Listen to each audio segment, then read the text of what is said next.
Welcome to the Somos Sunnyside podcast, brought to you by the Office of Public Information, where we are sharing stories about the bright side of education. Hello, everyone. Welcome to another episode of Somos Sunnyside. I'm Jose Gastelum, the very proud superintendent of the Sunnyside Unified School District, bringing you another podcast today. Our goal with these podcasts are obviously to highlight the amazing things that are happening in our school district and also in our community. And so today we have a very special guest, and her name is Myrna Leal. How are you, Myrna? I'm fine. Thank you for inviting me. How are you? I'm doing well. Thanks for coming on the show. And, Thank you. We're going to talk a little bit about your role here in the district in terms of what you do. For those of you that are familiar with Sunnyside, we once had a family resource and wellness center. It just provided wraparound services. And we just reopened the Family Resource and Wellness Center. And this was possible because we have great partners, right? And Yes. I'm going to let Myrna speak to that a little bit. We partnered with the United Way. First things first, provided some funding for this opportunity. And it's a great opportunity because although it may not be the Family Resource Center, Wellness Center of the past, it still provides just resources and just great support for the families of our community. So Myrna, tell us a little bit about what the Family Resource and Wellness Center is, what it brings, who are our partners, and how it got funded. All right. Well, the Family Resource Center, it was an initiative through FDF, or First Things First. They are the ones that are providing with the budget from the tobacco taxes. And they have the money. We like them, right? Mm-hmm. And then I believe they hired United Way to have those funds, and then hire agencies from the community like Easter Seals Blake Foundation, Casa de los Niños, Parent Aid, Make Way for Books, etc. So they can come and provide services, including classes for our parents and kids. Mm-hmm. Yeah, and again, it's a great resource, and we want to thank the United Way and First Things First just for being great partners. From what I understand, we're one of 3 centers. Is that correct? That is correct. We are in partnership with Altar Valley in 3 Points, and Sahuarita Food Bank and Family Resource Center. So talk to us a little bit about, and I know we just had a grand opening. Yes, we did. And so it was well attended. Our partners were there. Yes. Many families showed up. We got to feed the families, and there was a huge a resource fair just to provide these resources to the families, because we know that it takes a village in terms of providing resources to our families, and they need to be aware of the multiple agencies that are out there to help them in whatever their need is. And so talk to me a little bit more in depth about what type of classes do we offer, what type of resources do we offer, and who is it available to? The Family Resource Center is, as a coordinator, what I do first is ensure that the families have a safe place to come to, inviting and welcoming, and also through FDF, the grant, we are to serve 0 to 5.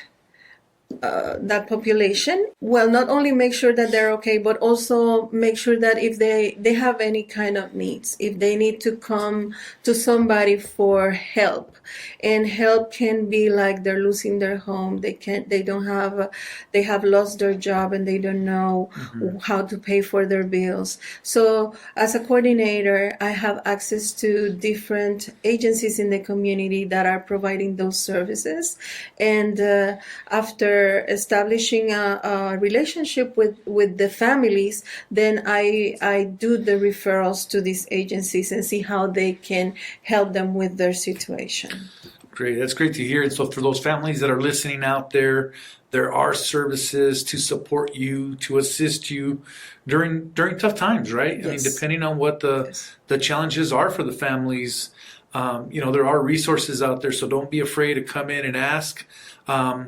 It also sounded like there's some early outreach for children, right? In terms of, and correct me if I'm wrong, but from what I understood is we want students to get off to a good start as they start school, right? Yes. By the time they get to preschool and kinder, we want them to have that strong foundation in literacy skills and that is the goal. Speaking skills, and so the agency also helps out with any type of challenges young kids may have or delays they may have. Yes, the idea behind it is it has been proven that if a child is happy at home, everything is in balanced, the child will be successful. Mm-hmm. So the resource center wants to just provide the families with the support they might need. It can be a single family household. It can be a grandparent raising little ones. Mm-hmm. The scenarios are really endless, and we want to make sure that when they come to us, we can give them the tools that they need so they can have that balance and harmony in their household, and the child is happy. Absolutely. Happy children, happy families, and we want children to get off to a good start as they enter school. And just, these parenting classes, right? I mean, Yes. I don't think we have, we're not afforded that practice, before having kids. And so, those parenting classes are super crucial. So that they get off to a good start as parents for their children as well. Is there income guidelines for families that come to ask for support? No. So it's open to everyone. It's open to everyone. That's great to hear. So our families, once again, I want you to hear that loud and clear. There are no income guidelines. Our doors are open to anyone out there. And yes. Myrna Leal is the coordinator here of the Family Resource and Wellness Center. And we're just so excited to have you. So the Family Resource and Wellness Center is located, do you want to tell them, Myrna? Yes, it's located at 2054 East Ginter Road at Los Ranchitos Elementary School. And just seek for the purple doors. It's so in the district we call that burple. So it's a little blue, a little purple, not exactly purple, but burple. And so we want to make sure to get that official color out there. There you go. So it is located at Los Ranchitos Resource Center here, and so so for those families in need, don't be afraid to contact us. Is there a number? Is there an email out there that they can reach out to? The one where you can find me faster, let's say, is 520-305-8205, myrnal@susd12.org. All right, there you heard it. So, Myrna, talk to us a little bit about your experiences. Talk to us a little bit about your career experiences. Whether you were born and raised here in Tucson or where you were born and raised somewhere else, and tell us a little bit about those experiences. Okay. I was born and raised in Puerto Rico, San Juan, Puerto Rico. La capital, right? La capital de Puerto Rico, San Juan, así es. I am the daughter of a Cuban father and a Puerto Rican mother, and that makes me a Cuban Puerto Rican American. And I was raised by my father's parents and siblings. And so I was raised as a very Cuban in a Puerto Rican land, right? Oh, there you go. Yeah. I went to school. I went to the University of Puerto Rico in Rio Piedras, and I have a bachelor's degree in modern languages with a major in Italian and a minor in French. And Muchísimas idiomas. Sí.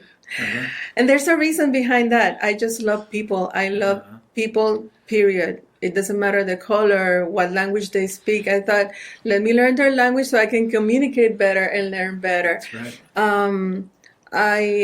So I learn languages, and I love cultures. I just do. I love traveling. I love just learning about the things they do in other countries. let's say. So I studied that, and then I was able to go to a job fair in Puerto Rico. United 40 agencies from the United States were looking for bilingual people, and I was hired to teach a bilingual classroom in the Waukegan Public Schools in Illinois. And I did that for 9 years. After that, I became the parent coordinator for the bilingual department at Round Lake Area School District, and the rest is history. So basically, my experience it has been for almost 30 years working with families, with children first as their teacher, and then working with adults. Yeah, so it sounds like your passion for the languages, right? Yes. Poder de las idiomas, de las lenguas, as they say, Yes. has Idiomas. landed you in serving families, for a career, and it's just a tribute to the work you do. It takes a special person to care a lot about people, to care a lot about families and outcomes, and so you dedicated your career to this. And so you said you grew up to a Cuban father, a Puerto Rican mother. Yes.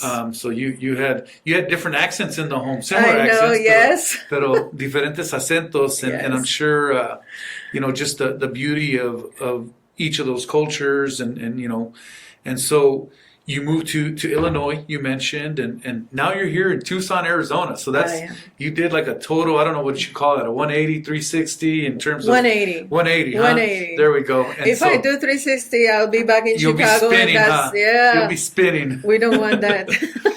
So everybody always says that the people that come from this cold cities, the snow, that they love Arizona. So it was the snow? Was it the weather that drove you away? It was the weather. Yes, it was I knew the it. weather.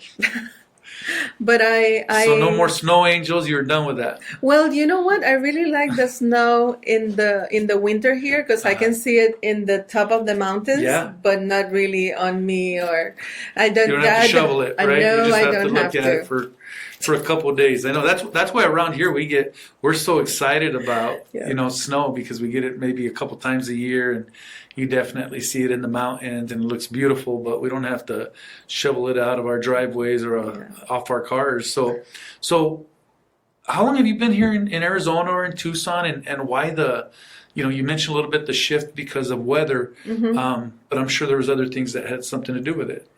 It was mostly, the weather, basically, because it was affecting my health. And I needed to be in the warm weather. I'm an islander, and if you have visited Puerto Rico, great. If you haven't, well, it's time for you to visit. And it's just a tropical island, very hot. So I just needed the change of Change of scenery, Yes, yes. And I don't regret it. I've been in September 15th of this year. It will be 9 years since I've moved from Chicago to Tucson, and I love it. I think we can different and I officially love call it. you a Tucsonan. Yes, I think I've earned it. Did you la comida puertorriqueña, right? Yes. It's quite different from the comida mexicana here in Tucson, and so it is. I would I'm changing topics here because Yes. I love food, obviously. too. But talk to me a little bit about the differences and what you still love and make from your Puerto Rico, your roots there in Puerto Rico, in terms of food, and what's your go-to here in Tucson? Well, that has changed quite a bit. I mean, in Chicago, I had more opportunities to buy more of the food find in Puerto Rico, like gandules is the type of grain or bean that we typically cook in Puerto Rico, and it's very delicious. It was really hard to find it here. Luckily, every time I have the cravings for Puerto Rican food, I have my aunt in Puerto Rico, and I said, "Hey, I need Puerto Rican food," and she will love to just go buy certain cans and seasonings and stuff and put it in a packet and send it to me. Yeah. And thank God I have her. Yeah. So we're going to pause for a quick commercial, but don't go away. We're going to be right back, and we're going to talk a little bit more about food. Sunnyside students can have it all, learning and growing to graduate college, career, and community ready. Don't believe us? Just watch. At Sunnyside Unified School District, we are preparing our graduates with real-world skills and experiences. Our graduates are leaving Sunnyside to pursue an Ivy League education, becoming collegiate-level athletes, and earning prestigious scholarships such as the Gates Millennium, Dell, and Dorrance.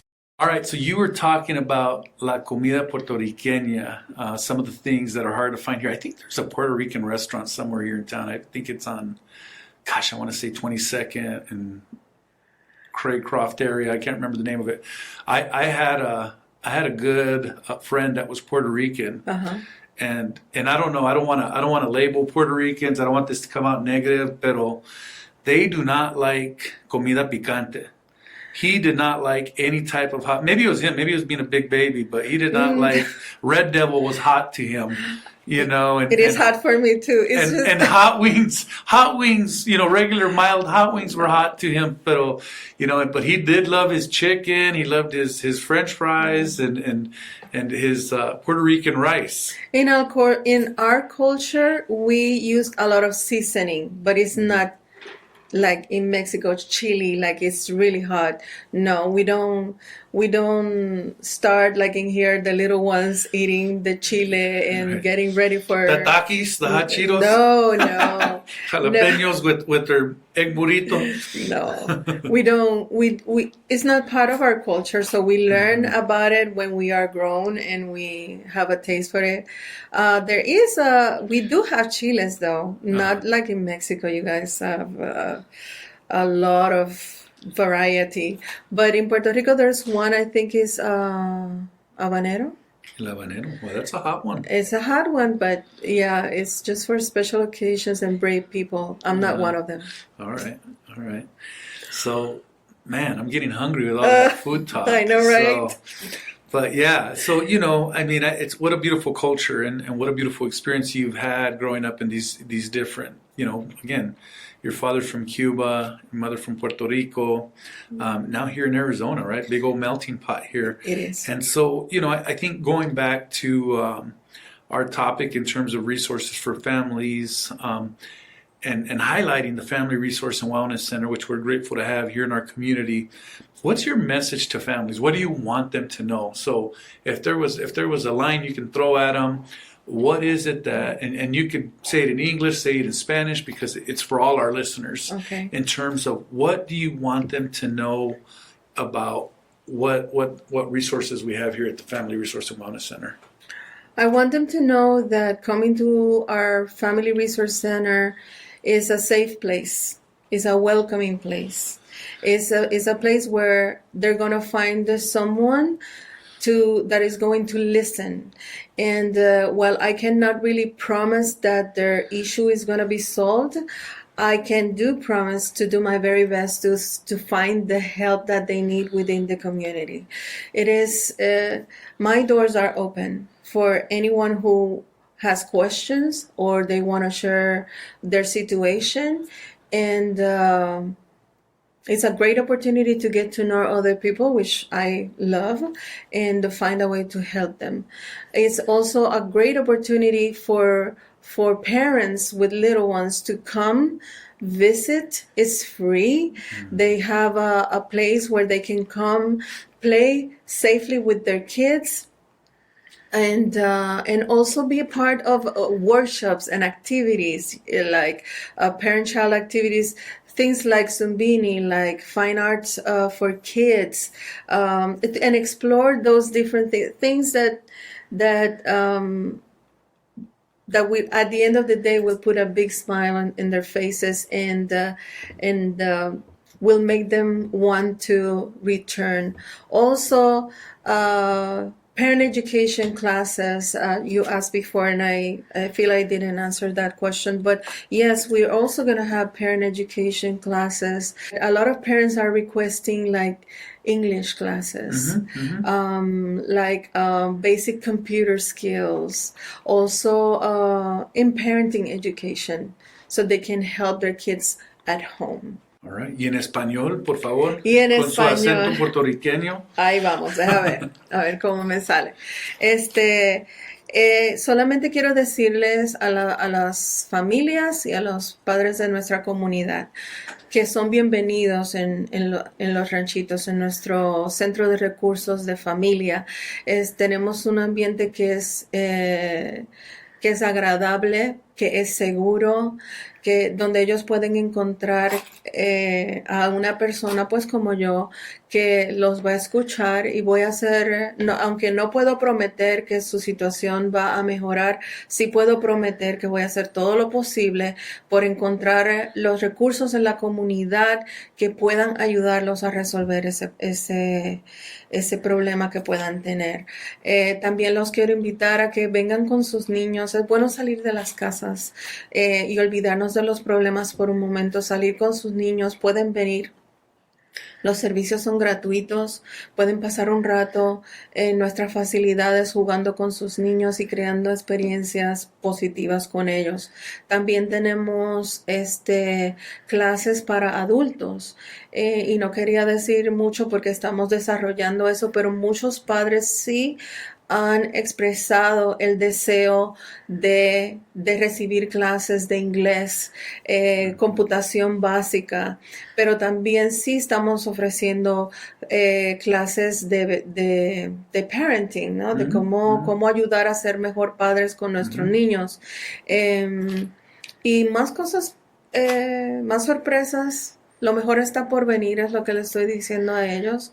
Afortunadamente, unfortunately, I do have a good people working with me. I have to thank so much Becky Rich and Pam Betten have been key for this to happen. And they have given me the support that I need in order to make things happen. So absolutely, they are champions of families of this community. So shout out to Miss Pam Benton, Miss Becky Ridge. I know Dr. Morado's helped out a lot. Oh my goodness, yes. So many times. I know. And so, for those families that are interested, si están interesados, come pay us a visit. Come, our doors are open. The facilities got remodeled. We got new flooring. We got new furniture in there. Yes. It's just a comfortable place for learning, for learning of people of all ages. And we heard it here, whether you're a young child, 0 to 5 years old, other age children, and adults, right? And so it's come pay us a visit. Is there specific hours we're open? Mostly Monday through Friday from 8:30 to 4:30, but we're also trying to provide some night classes for parents that it might be easier for them because of their job to come and enjoy it, and the possibility of open up also on some Saturdays so they can come and enjoy the facilities. And we'll probably be posting that on our website. Yes. We'll post that, through our social media.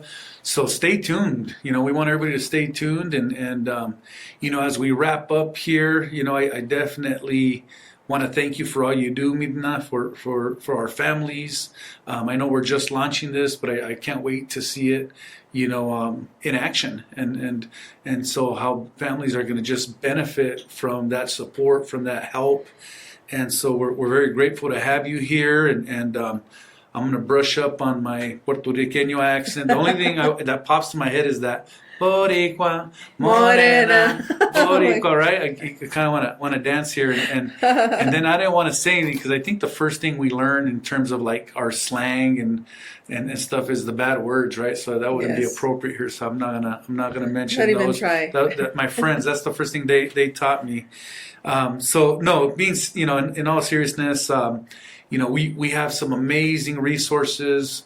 We want our families. It's for you. Not only do we think about growth of children academically, but we think of the growth of our community. And we all need help. We all need support, you know, and whatever that is, whether it's parenting, whether it's learning English, whether it's learning computer skills, whether it's just finding resources that are needed for a family to be successful. And so that's what the Family Resource and Wellness Center will contribute. And so we can't wait to see you there. And so any last thoughts as we wrap up here, Myrna? I would like to say that it takes a village to raise a child. I was very fortunate as a child to be raised in my own village. You know, I was raised by my grandparents, my Cuban grandparents, and my uncle and aunt. And we used to live in a cul-de-sac with other families with children, and basically that was our village. And when one didn't have food, everybody cooked, and we were able to eat, to play, to grow up. I was raised in a village. Lift each other up. I want this community to know that we can provide that village for them. If they don't have support, they can find it in us.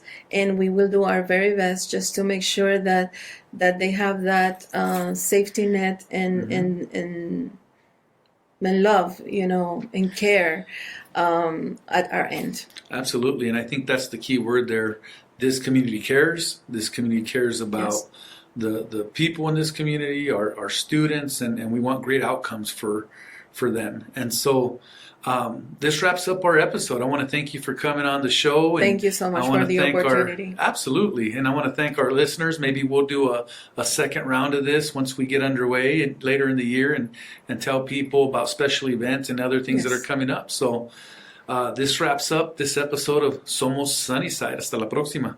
Gracias. Thank you for tuning in to another episode of Somos Sunnyside. We hope you enjoyed the conversation and found it entertaining. If you liked what you heard, don't forget to subscribe and share our podcast with la comunidad. For updates on future episodes and more, be sure to follow us on social media and visit our website at susd12.org. We appreciate your support and can't wait to have you back for the next episode. Hasta la próxima vez en Somos Sunnyside.